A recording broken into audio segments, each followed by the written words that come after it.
But I just think, tonight, I mean, I'm the poster child here. We've got danger.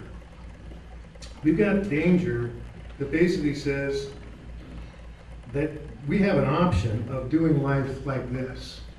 That we're going to basically just suck it up and snarl our teeth at the world and say, bring it on. Or we're going to be able to choose to do as muskox and do life shoulder to shoulder. Well, I can remember times very vividly when it comes to the positive side, or what I should say, the negative side of this man is dangerous, of how I was doing life dangerously because I was disconnected from two really critical relationships. Critical relationship that I would like to talk about with God and with other men.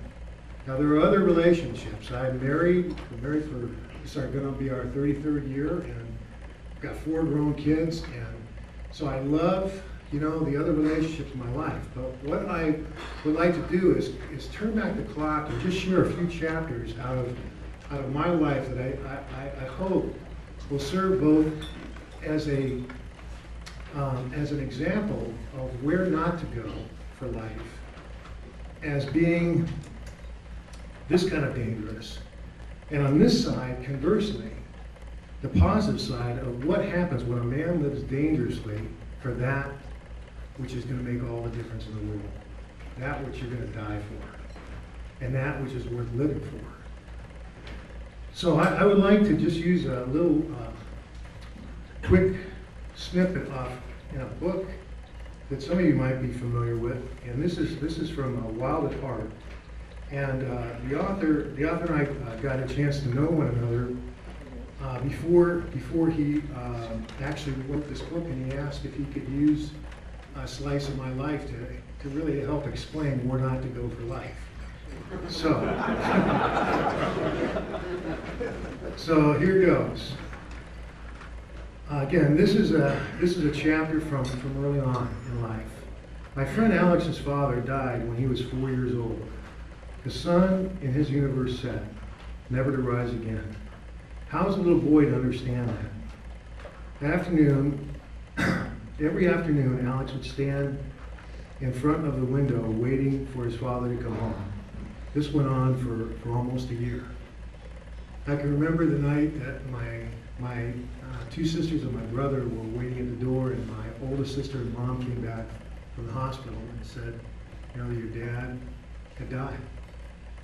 And so, what are the implications for kids? What are the implications for all of you by way of what role a father, either by way of our natural father or father figures, have in our lives? What I would say is that when a father does it right, there are messages that are going to be seared into the lives of their kids that will serve them for their whole life. And what I found out is that my oldest is 31, and she's got 3 kids. And then it goes all the way down to 25. And what I found out, amazingly enough, is how much actually my stock in my kids' eyes has gone up in time. There's different seasons that require different needs, but in terms of the role that I have in my kid's life right now, it is staggering. It's actually been very surprising to me because I have somewhat of a blank slate when it comes to that. So, in terms of men, of what it means to be a man, I was talking to a buddy here, Greg Satchel. Greg and I go back to Oregon State days, and he said, Greg they run a chicken operation of serious magnitude, as in 1 million eggs a day. And he goes, this old farmer told him that, if cows know what it means to be a cow, a chicken knows what it means to be a chicken, why do men have such a hard time understanding what it means to be a man? And